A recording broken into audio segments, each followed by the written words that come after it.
let's look at how to derive the system of algebraic equations starting from our boundary value problem. So we have our differential equation and we have boundary conditions, which I haven't shown here in the interest of brevity. And we have the shape for the temperature that we have assumed.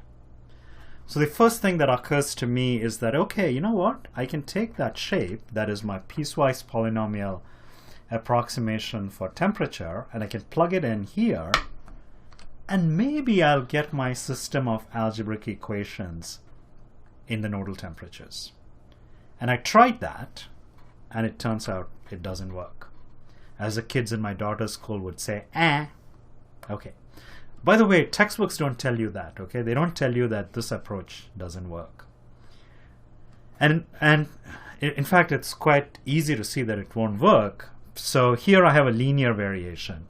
And if I differentiated that twice, I get 0, which means that that's 0. According to this shape, that's 0, but my heat generation is not 0. So it's saying Q equal to 0. That's wrong. It's even worse at the nodes because your slope is discontinuous, which means that the second derivative is not, the first derivative of temperature is discontinuous, second derivative is not defined. So this approach doesn't work. In fact, you can see that there is no way with this shape I can satisfy my differential equation. In fact, it will satisfy it very poorly with this shape. So what do I do?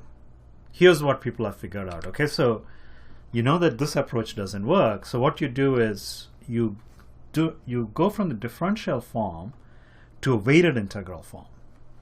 So this over here is our differential equation.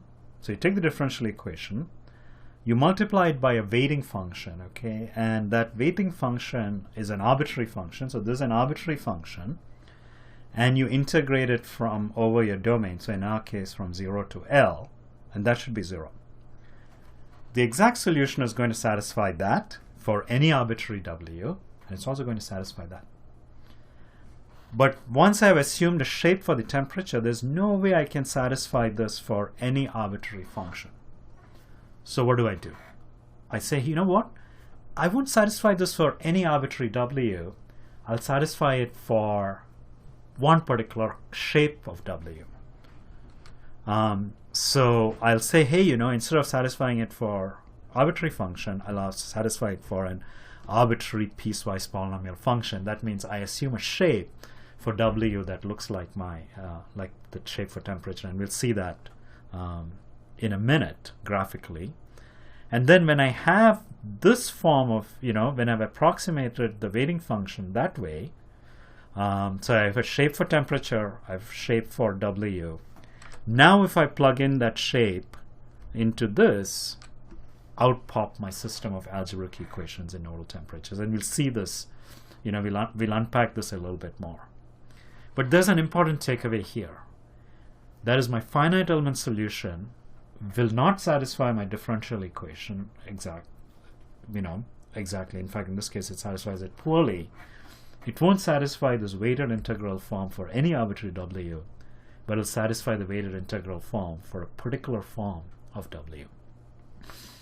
And and one can show that as I use more nodes, this becomes more and more arbitrary. So it's going to it'll tend to the exact solution, and we'll come back to that. Okay, so which means that to summarize then, we have the weighted integral form, the weak form as it's called, but with a particular shape of W. So our temperature over here is this shape.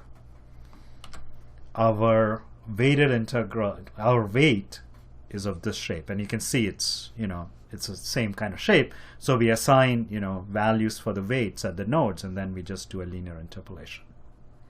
And if we plug these two shapes in here, out will pop our algebraic equations, and we'll get the number of algebraic equations that we need to determine the nodal temperatures, and we'll take a look at that.